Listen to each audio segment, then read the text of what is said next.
ఒకసారి కైలాసంలో పరమేశ్వరుడు ధ్యానంలో ఉన్నాడు. ఇంతలో తననెవరో భక్తితో, ఆర్తితో పిలుస్తున్నట్లు అనిపించింది. ఎవరా పిలుస్తున్నదని చూశాడు మహాదేవుడు. భూలోకంలో భగీరథుడు అనే మహారాజు తన కోసం తీవ్రమైన తపస్సు చేస్తూ కనిపించాడు.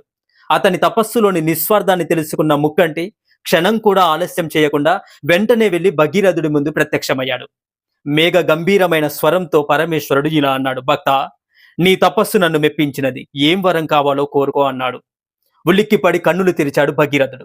ఎదురుగా చిరునవ్వులు చిందిస్తూ అభయ హస్తంతో సాక్షాత్కరించిన ముక్కంటిని చూడగానే సంభ్రమాశ్చర్యాలతో నోట మాట రాలేదు భగీరథునికి.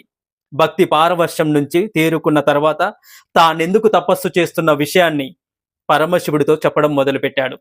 సర్వజ్ఞులైన పరమేశ్వరుడికి తెలియంది ఉంటుందా అంటూ, చెప్పడం నా ధర్మం కాబట్టి మహాదేవ, సుమారు 1,00,000 సంవత్సరాల క్రితం సగరుడు అనే చక్రవర్తి లోక కళ్యాణం కోసం అశ్వమేధ యాగం చేశాడు. చివరలో యాగశ్వాన్ని వదిలిపెట్టాడు. దానిని అనుసరించి ఆ రాజుకు జన్మించిన 60,000 మంది కుమారులు వెళ్లారు. అది అన్ని రాజ్యాలకు వెళ్లి యథేచ్ఛగా సంచరించేది. ఆయా రాజులందరూ దాని రాకను గౌరవించి సగరుడికి సామంతులుగా మారిపోయేవారు. చివరికి ఒక రోజు ఆ అశ్వం రాజపుత్రులందరి కళ్ళుగప్పి ఎవరికీ కనిపించకుండా ఎటో వెళ్లిపోయింది. రాజుకి ఈ విషయం తెలిసింది. దాన్ని వెతుక్కుని రమ్మని కుమారులను పంపాడు. అశ్వం లేకుండా రాజ్యంలోకి అడుగు పెట్టనివ్వనన్నాడు తండ్రి.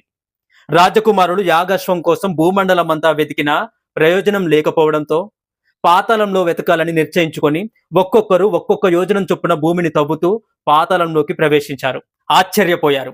వారికి పాతాళంలో వారి అశ్వం ఒక పచ్చిక బయలు మీద మేస్తూ కనిపించింది. దాని చెంతనే కపిలముని గారు తపస్సులో నిమగ్నమై ఉండడం చూసి ఆయనే తమ అశ్వాన్ని బంధించాడేమోనని భావించి ఆయన గడ్డం పట్టుకొని లాగారు.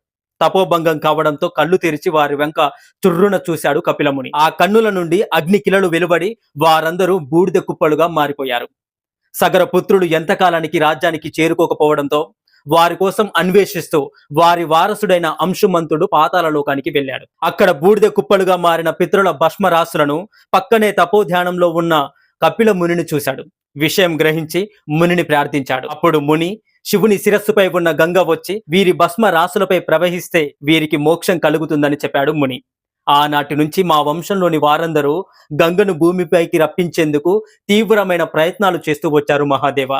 చివరికి నేను ఎలాగైనా సాధించాలని మిమ్మల్ని ప్రార్థిస్తున్నాను స్వామి అన్నాడు భగీరథుడు. కాబట్టి దయచేసి మా పితరులకు సద్గతులు కలగడంతో పాటు అందరి పాపాలను ప్రక్షాళన చేయగల పరమ పావనమైన గంగను దయచేసి నాతో పంపించవలసిందిగా ప్రార్థిస్తున్నాను మహాదేవ అని కోరుకున్నాడు భగీరథుడు. అతని వినయానికి, అతని పట్టుదలకు ముగ్ధుడైన శివుడు, భక్త, గంగను నీ వెంట పంపడానికి నాకు ఎటువంటి అభ్యంతరమూ లేదు. కానీ దివి నుంచి జాలువారే గంగా ప్రవాహ ఉధృతిని తట్టుకోవడం ఎవరి తరమూ కాదు. గంగా ప్రవాహంతో భూమిపై ఎన్నో విధ్వంసాలు జరుగుతాయి. అందువల్ల నేనిక్కడే కూర్చొని గంగా ప్రవాహ వేగాన్ని నా జటాజూటాలతో నిలవరిస్తాను అని వరమిచ్చాడు మహాదేవుడు. ఇచ్చిన మాట ప్రకారం శివుడు దివి నుంచి మహోద్ధృత వేగంతో దుముకుతున్నటువంటి గంగను తన జటాజూటాలతో బంధించి 7 పాయలుగా చేసి భూమి మీదికి వదిలాడు. అయినప్పటికీ ఆ గంగా ప్రవాహ వేగానికి జహ్ను మహర్షి ఆశ్రమం మునిగిపోవడంతో ఆ మహర్షికి కోపం వచ్చింది. గంగను ఒక్క గుక్కలో ఔపోసన పట్టేశాడు ఆ మహర్షి. భగీరథుడు జహ్ను మహర్షిని ప్రార్థించగానే అతని ప్రార్థనకు తన చెవి నుంచి గంగను వదిలిపెట్టేశాడు మహర్షి.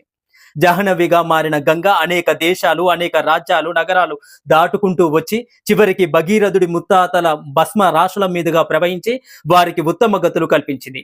అలా దివి నుంచి గంగను భువికి రప్పించడానికి ఎన్నో ప్రయత్నాలు చేసినందువల్ల భగీరథ ప్రయత్నం అనే నానుడి ఏర్పడింది. అలాగే భగీరథుడిని అనుసరించి వచ్చింది కాబట్టి గంగకు భగీరథి అనే పేరు కూడా వచ్చింది. పరమశివుని యొక్క భక్త వత్సలతను, ఒక మంచి ప్రయత్నం చేయడానికి ఎన్నో ఆటంకాలకు, అవరోధాలకు అధిగమించాలని ఈ ఉదాంతం మనకు నిరూపిస్తుంది. ఓం నమః శివాయ. మీకు ఈ వీడియో నచ్చితే ఓం నమః శివాయ అని కమెంట్ చేయండి. ఇలాంటి మరెన్నో వీడియోస్ కోసం మన ఛానల్ని ఇప్పుడే సబ్స్క్రైబ్ చేసుకోండి. వీడియో నచ్చితే లైక్ చేయండి. హరే కృష్ణ.